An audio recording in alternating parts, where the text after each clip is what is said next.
Os hábitos são uma parte importante de quem somos. Acredita-se que até 70% do que fazemos enquanto estamos acordados seja resultado de hábitos. No entanto, as pessoas são únicas. Então, se você tem dificuldade em adotar um hábito, não significa que não pode adotar outros hábitos com facilidade. Dizem que leva 21 dias para criar um hábito, mas há opiniões diferentes sobre isso. Alguns dizem 18, outros 21, outros 30 e até mesmo 60 dias. Então, qual é o correto? Isso depende do hábito que você está tentando formar e do tipo de pessoa que você é. Um estudo de 2010 mostrou que pode levar de 18 a 254 dias para diferentes pessoas formarem o mesmo hábito. Então, o que eu gostaria de fazer é usar o que sabemos sobre como o sistema nervoso aprende e se adapta, conhecido como neuroplasticidade, para entender como os hábitos são formados, mantidos e quebrados.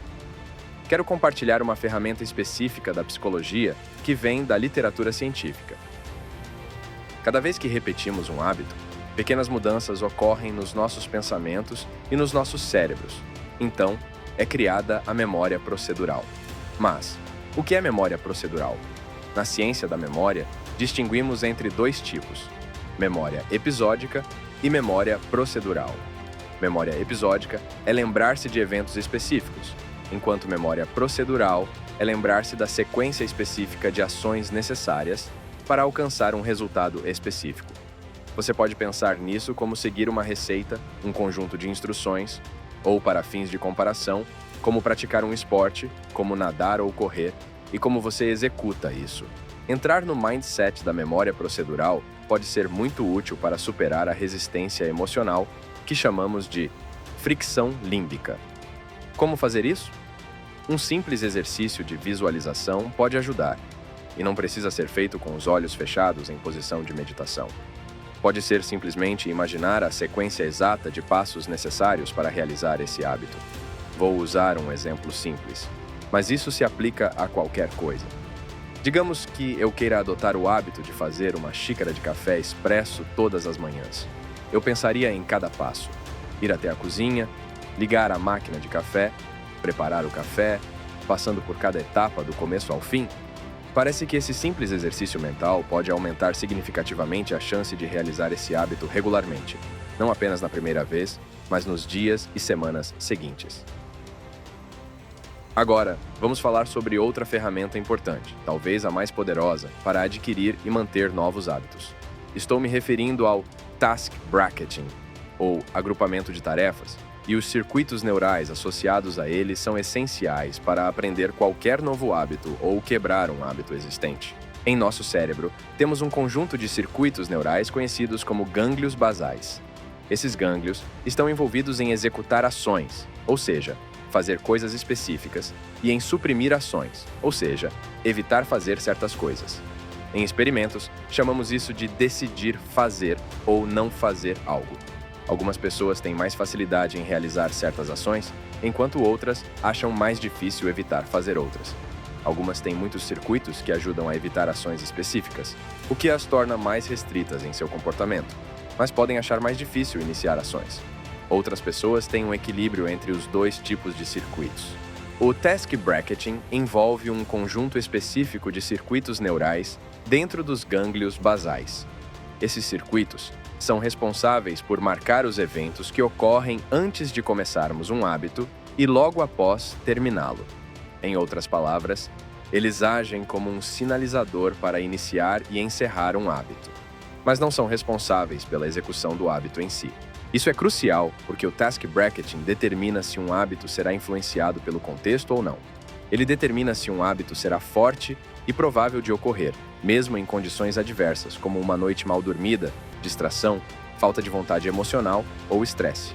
Se os circuitos neurais para o task bracketing estiverem bem estabelecidos em nosso cérebro, ou seja, se forem fortes em relação a um hábito específico, é provável que realizemos esse hábito, não importa o que aconteça. Por exemplo, escovar os dentes é um bom exemplo disso. Na maioria das vezes, mesmo se estivermos cansados ou distraídos, ainda assim escovamos os dentes de manhã. No entanto, é menos provável que realizemos hábitos que não consideramos essenciais. O que é considerado essencial ou negociável é determinado por cada pessoa. Assim, O task bracketing cria uma espécie de impressão neural em nosso cérebro, indicando que determinada ação precisa acontecer em um momento específico do dia, tornando-a quase automática.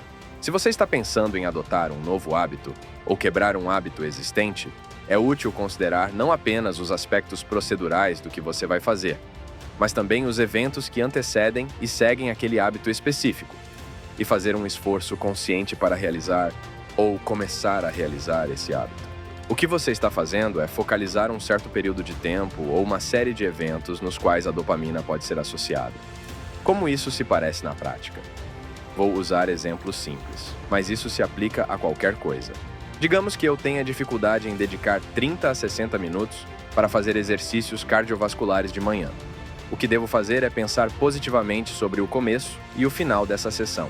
Isso significa imaginar o esforço inicial de começar o exercício pela manhã e como me sentirei depois. Não apenas pensar em como me sentirei bem depois, mas também considerar que será difícil no início e tentar me recompensar por toda a experiência. Em outras palavras, começar a recompensar o processo de task bracketing, além de recompensar a execução do hábito em si. Vamos falar sobre uma ferramenta específica para quebrar hábitos. Em vez de focar nos eventos que levam à execução do hábito ruim, aproveitamos o fato de que os neurônios responsáveis por esse hábito estavam ativos um momento atrás. Então, nos envolvemos em um comportamento de substituição imediatamente depois. Isso é interessante porque muitas pessoas pensam que precisam substituir o hábito ruim por outro completamente diferente.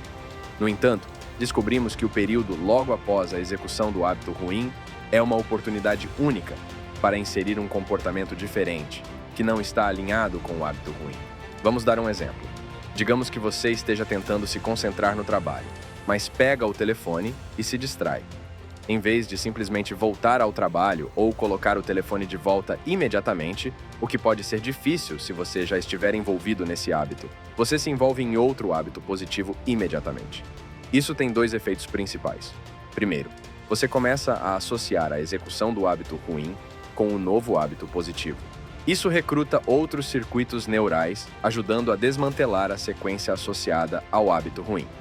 Em segundo lugar, ao criar uma sequência de hábitos que começa com o hábito ruim e termina com um bom hábito, você começa a reconhecer quando está prestes a executar o hábito ruim. Então, em vez de pegar o telefone e se decepcionar, você coloca o telefone e se envolve em um hábito positivo imediatamente após, como beber um copo de água, fazer exercícios respiratórios ou praticar um idioma por alguns minutos.